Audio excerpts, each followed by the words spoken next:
Hi guys! Bagong video na naman po ang aking hatid para sa inyong lahat na sana'y magustuhan nyo at sama-sama na naman po tayo magwawalwal.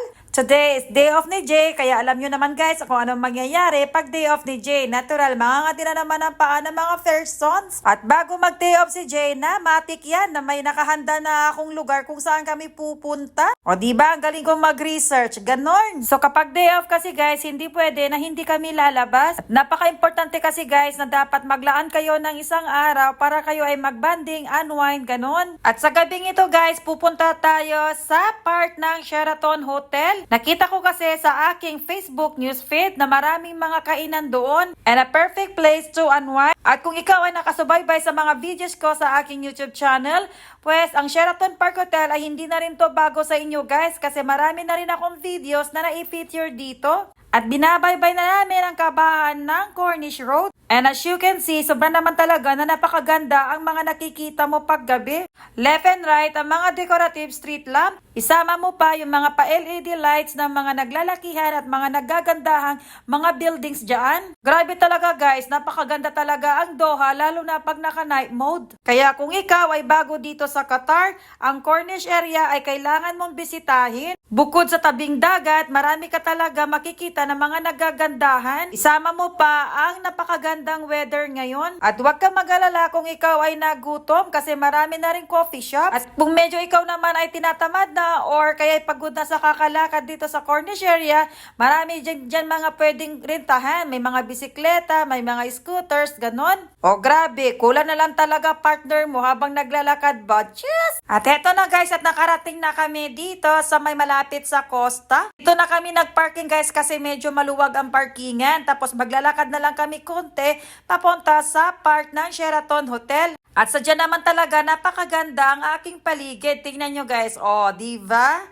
And for the flex ako sa mga bulaklak dito sa harap ng parkingan namin. So tara na guys, maglalakad lang siguro tayo ng 2 minutes papunta doon. And as usual, allergic na naman ang person sa camera. Sabi niya, wag po daw isali. At bago kami pumunta dito guys, nagtanong pala si Jay kung ano ang pwede namin kainin dito. Ang sabi ko naman, tignan na lang natin. Pero ang nakita ko sa aking Facebook ay nandito nga si Empanada.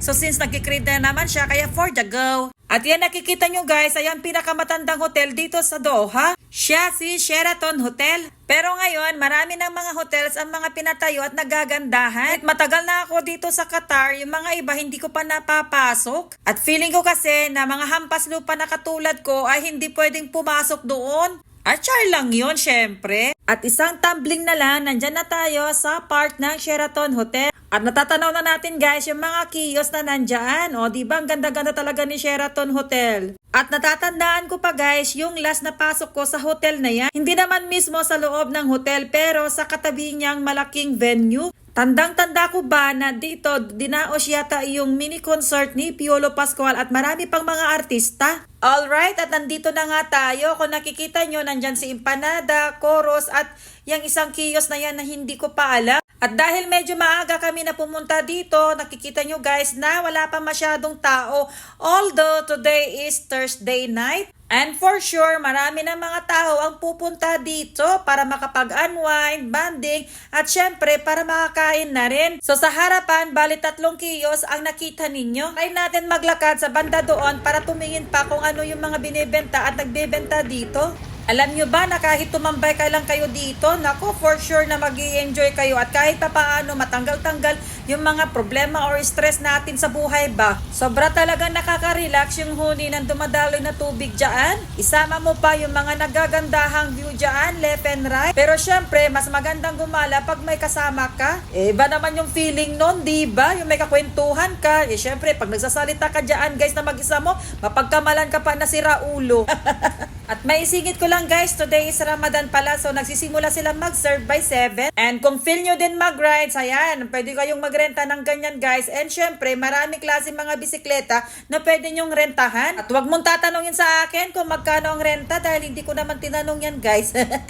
Come and check it out na lang. Eto nga at may nakikita na kaming ilang kiosk, unlike nung unang panahon na Ganun na ba ako katanda, guys? Eh, dikit-dikit ang mga kiosk dito. Ngayon, galit-galit sila na hindi ko maintindihan. Nandito nga rin si Dunkin Donuts at saka si Baskin Robbins. Guys, nung nakita namin si Dunkin Donuts, aba, excited na naman ang person na bumili. Sabi ko nga rin dyan, guys, nandyan si McDonald's. At sabi ko kay Jay, doon na lang tayo kakain sa McDonald's. Pero inuna pa niya itong Dunkin Donuts, oh. Dahil gustong-gusto niya yung mga maliliit na donuts yan. Ayan, napabili na tuloy kami, guys.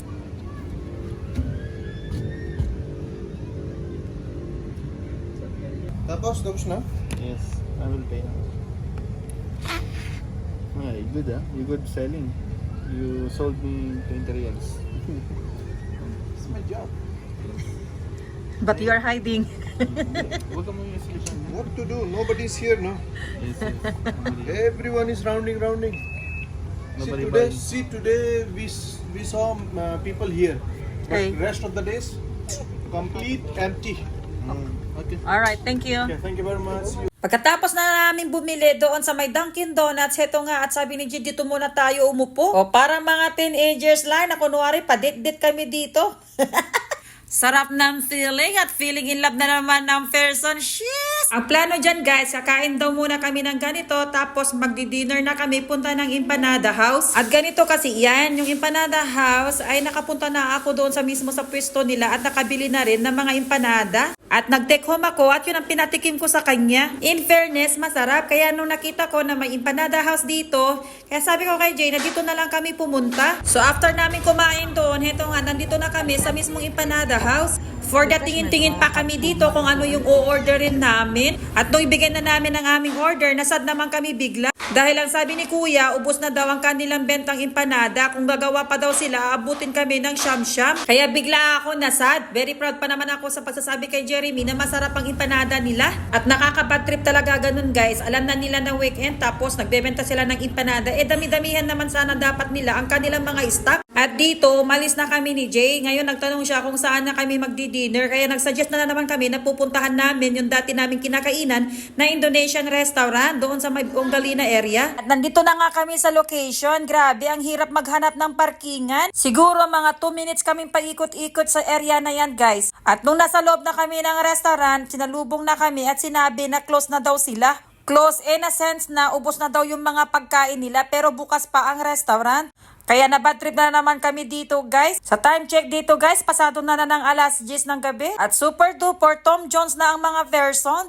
Eh what to do, ubos na nga daw diba? At habang nasa loob kami ng sasakyan, nag-uusap kami ni Jay kung saan na yung next na pupuntahan namin. At bigla kong naalala yung dati naming kinakainan noon ng mga ka-workmates ko. At nandito na nga kami sa bandang Najma area dito sa may Amwaj restaurant. Hindi ito Filipino restaurants pero nagsuserve sila ng mga Filipino foodies. Nakalimutan kong i-video yung mga in-order ko na sineserve nila. At ito pala yung in-order namin. Bari isang malaking bowl po yan ng pinapaitan. Sabaw pa lang, busog-lusog ka na with extra anli-bulalo soup pa. Hindi na sana kami kukuha ng extra sabaw dahil nga ang pinapaitan is marami ng sabaw. Yun nga lang kasi sabi ko kay Jay, alam mo ba na anli sabaw dito? Pinatikim ko lang talaga kay Jay kung masarap ba talaga ang anli-bulalo sabaw nila dito. At hindi naman ako napahiya kay Jay na alam nyo ba ang sabi niya dyan?